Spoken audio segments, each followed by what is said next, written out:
우리 죄에 대해서 한번 확인해 보겠습니다. 여러분 가지신 교재 왼편에 여러분 인간은 죄 때문에 하나님으로부터 멀리 떨어져 있습니다. 거기에 하트가 있죠. 어떤 색깔입니까? 검은색입니다. 하나님이 주셨던 순백의 사랑은 죽음처럼 검게 변해 있습니다. 어떤 상태에 있습니까? 찢어져 있습니다. 갈갈이 찢어져 있습니다. 어떻게 하나님 주신 사랑이 죽은 것처럼 되고 찢어져 있게 되었습니까? 죄 때문이라는 것입니다. 죄는 사랑을 죽이고 죄는 사랑을 찢어 놓는 것입니다. 이번 이 부분에서는요, 죄가 무엇이고 죄가 또 어떤 결과를 초래하는지 우리 한번 살펴보도록 하겠습니다. 자, 우리 오른쪽 페이지 우리 헤드 타이틀 한번 같이 읽어볼까요? 인간은 죄 때문에 하나님의 사랑으로부터 멀리 떨어져 있습니다. 여러분, 사랑이 좀 많은 사람은 공평하지 못하고 공의가 부족해질 수 있습니다.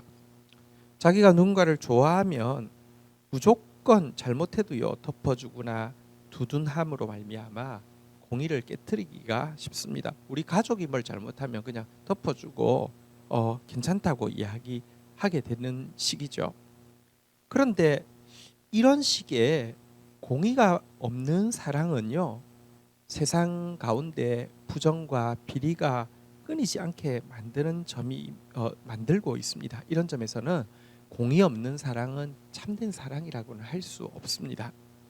자, 그런데 하나님은요, 앞에서 말한 바와 같이 완전한 사랑도 가지고 계시지만 동시에 완전한 공의도 가지고 계십니다. 그래서 하나님은요, 죄인마저도 사랑하시지만 완전한 사랑이시기 때문에 그 죄에 대해서 그냥 눈 감고 모른 척 하면서 괜찮아 하고 두둔하실 수 없는 분이시라는 것입니다. 우리 죄에 나오는 첫 번째 성경 구절 이사야서 59장 2절 한번 보도록 할까요? 오직 너희 죄악이 너희와 너희 하나님 사이를 갈라 놓았고 너희 죄가 그의 얼굴을 가리워서 너희에게서 듣지 않으시게 함이니라. 죄가 초래하는 첫 번째 결과는 무엇이냐? 하나님과의 분리입니다. 너희와 너희 하나님 사이를 갈라 놓았고, 많은 사람들이 하나님의 사랑을 못 느끼는 것은 당연하고 하나님의 존재조차도 못 느끼는 이유는 무엇이냐? 죄로 말미암아 하나님으로부터 분리되었기 때문에 못 느끼는 것입니다. 하나님이 안 계셔서가 아니라.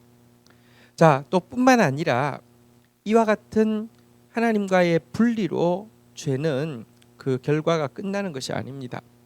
범죄한 인간은 반드시 죄의 결과로 죽음과 심판 아래에 놓여 있게 됩니다. 우리 두 번째 구절 한번 볼까요? 히브리서 9장 27절.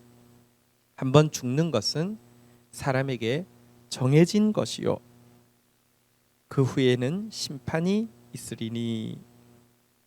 죄의 두 번째 결과는 육체적인 죽음과 또 죽고 나서 있을 영원한 심판이다라고 이야기하고 있습니다. 여러분, 죽음은 사실 생각해 보면 가장 비정상적인 것입니다. 만약 죽음이 자연스러운 것이고 원래부터 인간의 운명이라고 하면 죽고 싶지 않다는 생각조차 존재하지 않을 것이고 죽음에 대한 두려움은 전혀 존재할 수 없을 것입니다. 생각해 보십시오. 이 세상에 신맛이 존재하지 않는다고 하면 우리가 무슨 레몬을 생각하면 갑자기 침이 고이거나 이런 게 불가능하잖아요. 신맛 자체가 존재하지 않는다고 하면. 근데 생각해 보면 죽음에 대해서는요, 모두 죽음에도 불구하고 모든 사람이 죽기를 싫어하고 모든 사람이 죽음을 두려워하고 있습니다. 이것은 죽음은 자연스러운 것 혹은 당연한 운명이 아니라 부자연스러운 것, 다시 말하면 죄의 결과이고 또 한번 죽는 것으로 끝난다고 하면 그냥 죽으면 다 끝이라고 하면 이렇게까지 두렵지 않을 것입니다. 죽음 이후에 죽음보다 더한 심판이 기다리고 있다는 분명한 증거가 됩니다. 자, 그렇다고 하면 이렇게 죄, 하나님으로부터 우리를 갈라놓고 또 죽음에 이르게 하고 그 후에 영원한 심판에 이르게 하는 것이 죄라고 했는데, 죄란 도대체 무엇일까요? 성경에서 이야기하는 죄는 세 가지입니다. 단순히 겉으로 드러나는 범죄 행위만 죄라고 이야기하지 않고요, 마음에 가득한 것이 입 밖으로 표현되어지는 말로 짓는 행위도 죄라고 이야기하고 있고요, 모든 죄의 근원이 되는 우리 마음에 있는 교만과 이기심까지 죄라고 이야기합니다. 행동으로 지은 죄, 말로 지은 죄, 이 마음으로 지은 죄, 우리 마음 속에 있는 교만과 이기심, 이것이 심판의 재료라고 이야기합니다. 생각해 보면 세상 법정에서 유죄 판결로 받는 것은 대부분의 경우 이 세 가지 중에서 행동으로 짓는 죄까지입니다. 말로 짓는 죄나 마음의 교만과 이기심에 대해서는 처벌하기가 거의 쉽지 않습니다. 그러나 여러분, 성경은요, 먼저 말로 짓는 죄에 대해서 엄중하게 사실 심판을 경고하고 있습니다. 독사의 자식들아, 너희는 악하니 어떻게 선한 말을 할 수 있느냐? 이는 마음에 가득한 것을 입으로 말함이라. 내가 너희에게 이르노니 사람이 무슨 무익한 말을 하든지 심판날에 이에 대해 신문을 받으리라. 이렇게 말의 죄에 대해서 경고하고 있고요, 또 특별히 마음의 죄, 이 교만과 이기심에 대해서 엄중히 경고하고 있습니다. 성경은 모든 죄의 근원이 바로 이 교만과 이기심이라고 지적하고 있고요, 가장 무서운 죄로 교만과 이기심을 꼽고 있습니다.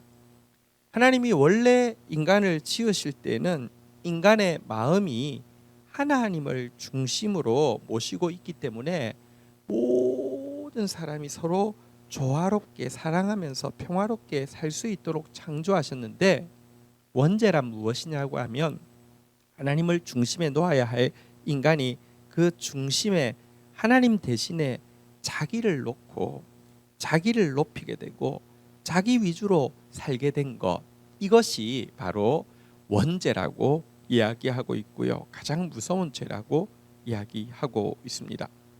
지금도 수많은 사람들이 언어 폭력에 의해서, 또 요즘은 SNS에 언어를 말로 막 찍잖아요. 이 그 악플에 의해서 목숨을 끊고 있습니다. 또 수많은 경우에 개인의 다툼과 나라의 전쟁, 이 근원에 찾아가 보면 바로 자기중심적인 교만과 이기적인 태도이죠. 내가 하면 로맨스고 남이 하면 불륜이라고 하는 이게요, 자기중심이기 때문에 모두가 다 그 상황이 되면 다 내로남불하지 않습니까? 그래서 이 세상이 정말로 평화로워지려고 하면 행동으로 지은 죄뿐만 아니라 말로 지은 죄와 마음의 교만과 이기심도 심판받아야지만 정당하게 세상이 돌아갈 수 있습니다. 이렇게 생각해 보면 이 세 가지 죄에서 자유로운 사람이 어디 있겠습니까? 그래서 성경은 모든 사람은 예외 없이 죄인이라고 지적하고 있는 것입니다. 우리 세 번째 성경 구절 볼까요? 로마서 3장 23절. 모든 사람이 죄를 범하였음에 하나님의 영광에 이르지 못하더니. 예외 없이 모든 사람이 하나님의 영광에 이르지 못한다. 하나님께서 워낙에 우리에게 씌워주셨던 영화와 존귀의 면류관을 쓰지 못하는 상태에 있게 되었다라고 지적하고 있습니다. 흔히 인간을 만물의 영장이다 이렇게 이야기하는데요, 한번 생각해 보십시오. 인간의 삶은 그렇게 영화롭고 존귀하지 못합니다. 행복을 위해서 좋은 학교, 많은 돈, 높은 명예, 또 무제한의 정욕을 추구하지만 가지면 가져도 별 것 없어서 공허하고요. 가지지 못하면 가지지 못해서 불행해 하다가 병들어 죽고 사고로 죽고 늙어서 죽는 것이 우리 인생의 가식 없는 모습입니다. 차라리 만물의 영장이 아니라 2, 300년 사는 거북이보다 못하고 꿀꿀이 죽만 먹어도 포만감에서 행복하게 누워있는 돼지보다 못한 만물의 졸장 같은 삶을 살고 있는 것이 우리의 모습입니다. 그 이유는 바로 오늘 우리가 살펴본 바대로 죄 때문입니다. 그리고 정직하게 이 내용 앞에 서면 이 모든 사람 속에 내가 그리고 당신이 포함된다는 것을 인정할 수밖에 없을 것입니다. 하지만 이것이 우리의 모습이지만 이런 죄인인 우리를 위해서 놀라운 기적이 놀라운 사건이 일어났다라고 성경은 이야기하고 있습니다. 그 다음 내용인 지저스를 한번 보도록 하겠습니다.